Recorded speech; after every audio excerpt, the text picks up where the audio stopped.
رسوله الكريم أما بعد فأعوذ بالله من الشيطان الرجيم ببركة بسم الله الرحمن الرحيم ألا إن أولياء الله لا خوف عليهم ولا هم يحزنون صدق الله العظيم وصدق رسوله النبي الأمين المتين الكريم ونحن على ذلك لمن الشاهدين والشاكرين الحمد لله رب العالمين. آئیے سب سے پہلے آقا نامدار مدینے کے تاجدار دونوں عالم کے مالک و مختار نیر اعظم رہبر اعظم رسول اعظم نبی اعظم کے بارگاہ رسالت میں درود شریفہ نذرانہ پیش کریں اور پڑھے باواز سے بلند اللہم صلی اللہ سیدنا شفیعنا مولانا محمد صلی اللہ تعالی علیہ. اعلیٰ حضرت فاضل بریلوی ارشاد فرماتے ہیں کہ ملک سخن کی شاہی تم کو رضا مسلم، کہ ملک سخن کی شاہی تم کو رضا مسلم، جس سمت آ گئے ہو سکے بیٹھا دیے ہیں، جس سمت آ گئے ہو سکے بیٹھا دیے ہیں. اور اس سے آگے فرماتے ہیں کہ کوئی پھر سے احمد رضا بھیج یا رب، کوئی پھر سے احمد رضا بھیج یا رب، عجب نزدیوں کا چلن دیکھتے ہیں، عجب نزدیوں کا چلن دیکھتے ہیں. معزز سامعین کرام، ابھی میں نے جس آیت کریمہ کی تلاوت کرنے کا شرف حاصل کیا ہے، اللہ تبارک و تعالیٰ قرآن مجید میں ارشاد فرماتا ہے الا ان اولیاء اللہ لا خوف علیہم ولا هم یحزنون، کہ اس کا سیدھا سادہ ترجمہ یہ ہے کہ بے شک جو اللہ کے ولی ہوتے ہیں وہ کسی چیز سے نہیں ڈرتے ہیں، نہ اسے کوئی چیز کا غم ہوتا ہے.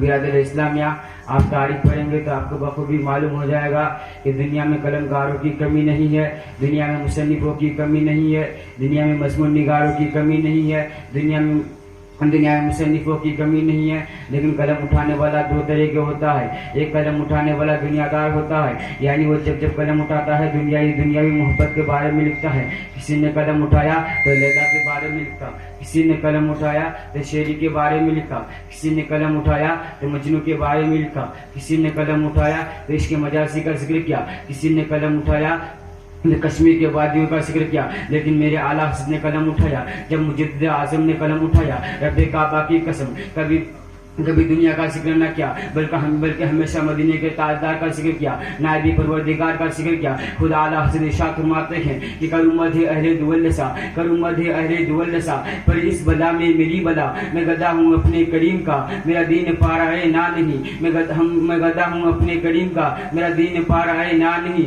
ایک مرتبہ اعلیٰ حضرت کعبہ کا ذکر نہ کیا بلکہ طیبہ ہی کہا کہ جانو دل ہوش خیرت سب تو مدینے پہنچے، جانو دل ہوش خیرت سب تو مدینے پہنچے، تم نہیں چلتی رضا سارا تو سامان گیا. میں نے عرض کیا اعلیٰ حضرت کے بارگاہ میں اے مجدد اسلام، آپ تو ہر مقام پہ مدینے کا ذکر کرتے ہیں، آپ تو ہر مقام پہ گنبد خضرا کا ذکر کرتے ہیں، حج کے لیے روانگی ہے اور آپ کے زبان پہ ہے کہ گنبد خضرا کا ذکر ہو جائے، حرم کی زمین اور قدم رکھ کے چلنا ریست کا موقع ہے وہ جانے والے، اور آپ کے زبان پہ ہے غور سے سن تو رسا کعبے سے آپ کی صدا، میری آنکھوں سے میرے پیار کا روزہ دیکھو. میں نے اعلیٰ حضرت کے بارگاہ میں عرض کیا اے مجدد اسلام، کعبہ تو مکہ شریف میں ہے لیکن آپ ذکر کر رہے ہیں مدینہ شریف کا، طواف ہوتا ہے مکہ میں لیکن آپ ذکر کر رہے ہیں مدینہ شریف کا. میدان میرا مکہ میں، عرفات مکہ میں، مزدلفہ مکہ میں، صفا مروہ مکہ میں، ارکان حج ادا ہوتا ہے مکہ میں، لیکن آپ ذکر کر رہے ہیں مدینے کا. آخر بتا آپ مدینے کا ذکر کیوں کرتے ہیں؟ اعلیٰ حضرت پکار اٹھتے ہیں اگرچہ ارکان حج ادا ہوتا ہے مکہ میں، اگرچہ ارکان حج ادا ہوتا ہے مکہ میں، لیکن شفاعت کا پروانہ ملتا ہے مدینہ شریف سے، لیکن شفاعت کا پروانہ ملتا ہے مدینہ شریف سے. برادر اسلامیہ، آپ کو میں بتاتا چلوں کہ کنز ایمان اعلیٰ حضرت کی لکھی ہوئی کتاب ہے کہ 25 ذوالحجہ 1323 مطابق 20 فروری 1906 کو اعلیٰ حضرت عصر کی نماز سے فارغ ہو کر کتب خانہ کی طرف تشریف لے جا رہے تھے تو مولانا رئیس العلماء مولانا صالح کمال سے ملاقات ہو جاتی ہے. سلام و مصافحہ کے بعد دونوں حضرات کتب خانہ کی طرف تشریف لے گئی. مولانا صالح کمال نے جیب سے پرچہ نکالا جن میں علم غیب کے بارے میں 5 سوال تھے. اس نے اعلیٰ حضرت کی طرف بڑا تو فرمایا کہ یہ سوالات مجھے وہابیوں نے کیا ہے اور آپ سے جواب مقصود ہے. اعلیٰ حضرت کو جواب لکھنے کے لیے فوراً تیار ہو گئے اور فرمایا کہ ہمیں ایسا جواب نہیں چاہیے جو مختصر ہو بلکہ ایسا مدلل جواب چاہیے کہ 26 وہابیوں کے دانت اکٹھے ہو جائے اور ایسے جواب کے لیے کچھ مہلت چاہیے. مولانا صالح کمال نے فرمایا کہ کل منگل اور پرسوں بدھ ہے، آپ 2 روز میں جواب مکمل فرما دیں اور ہمیں آپ کا جواب جمعرات کو مل جائے تاکہ میں سیدنا شریف کے سامنے پیش کروں. اعلیٰ حضرت فاضل بریلوی نے اللہ تبارک و تعالیٰ کے فضل اور نبی کریم صلی اللہ علیہ وسلم کی عنایت پر بھروسہ کر کے وعدہ کر لیا اور 2 دن بخار میں مبتلا ہو گئے.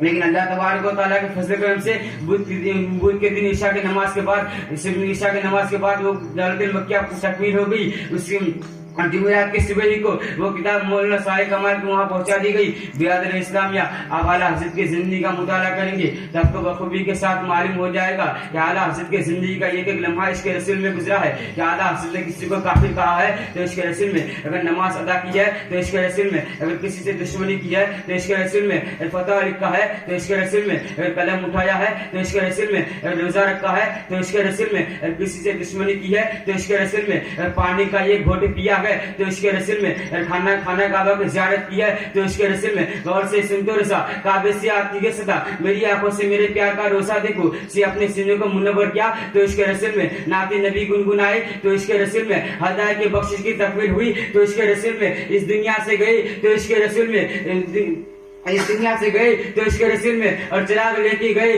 تو عشق رسول کا. لحد میں عشق رخی شے کا داغ لے کے چلی، لحد میں عشق رخی شے کا داغ لے کے چلی. اندھیری رات سنی تھی چراغ لے کے چلی، اندھیری رات سنی تھی چراغ لے کے چلی. برادر اسلامیہ، آپ کو میں بتاتا چلوں کہ دنیا میں قلم کاروں کی کمی نہیں ہے، دنیا میں شاعروں کی کمی نہیں ہے، لیکن اعلیٰ حضرت نے جب قلم اٹھایا تو نبی کے بارے میں لکھا، نبی کے اوصاف کے بارے میں لکھا. اعلیٰ حضرت نے قلم اٹھایا تو نبی کی پیشانی کے بارے میں لکھا، جس کے مہد شفاعت کا صحرا رہا، اس زمین سعادت پہ لاکھوں سلام. اعلیٰ حضرت نے قلم اٹھایا تو نبی کی انگلیوں کے بارے میں لکھا. آپ کے نور کے چشمے لہرائے اور دریا بہے، انگلیوں کی کرامت پہ لاکھوں سلام. اعلیٰ حضرت نے قلم اٹھایا تو نگاہ مصطفیٰ کے بارے میں لکھا، جس طرف اٹھ گئی دم میں دم آ گیا، اس نگاہ عنایت پہ لاکھوں سلام. اعلیٰ حضرت نے قلم اٹھایا تو بھاؤ شریف، نبی کے بھاؤ شریف کے بارے میں لکھا، جس کے سجدے کو محراب کعبہ جی کی ان بھاؤ کی لطافت پہ لاکھوں سلام. اعلیٰ حضرت نے قلم اٹھایا تو نبی کے گوشہ مبارک کے بارے میں لکھا، اسے دونوں نزدیک کے سننے والے وقت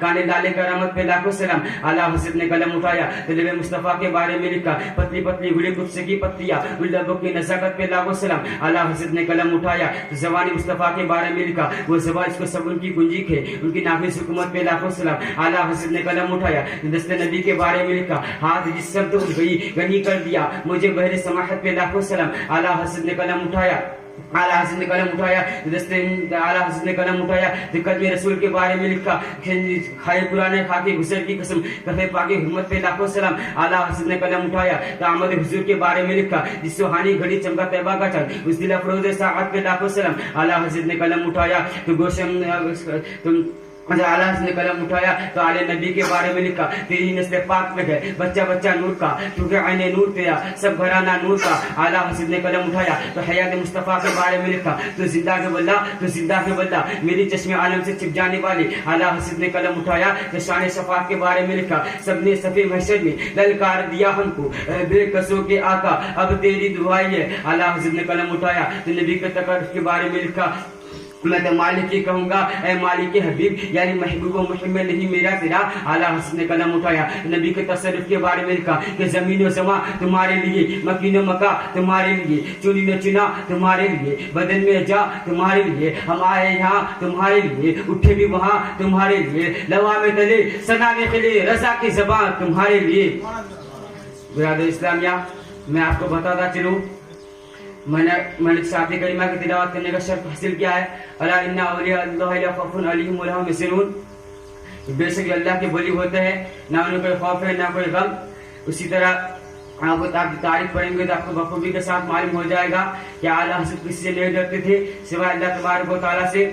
ایک مرتبہ ایک دن آپ کے بارگاہ میں بغیر سے کیا آیا، اس نے کہا، آپ کے دروازے پر کھٹکھٹایا، آپ باہر تشریف لے آئے اور اس نے کہا اے احمد رضا میرے لیے پانی لاؤ. تو آپ اس کے لیے ایک گلاس پانی لے کے آئے. اس نے کہا ایک گلاس پانی سے میرا پیاس نہیں بجھے گا، میرے لیے ایک بالٹی بھر پانی لاؤ. تو آپ نے اس کے لیے بالٹی بھر پانی لائے اور آپ نے کہا کہ آپ نے کہا کہ اسے آپ پانی کیسے پیو گے. تو اس نے کہا کہ اے احمد رضا تم مجھ سے نہیں ڈرے کہ میں بغیر سر کے تمہارے سامنے کھڑا ہوں. تو اعلیٰ حضرت فرماتے ہیں کہ میں سر والوں سے نہیں ڈرتا تو بغیر سر والوں سے کی ڈروں.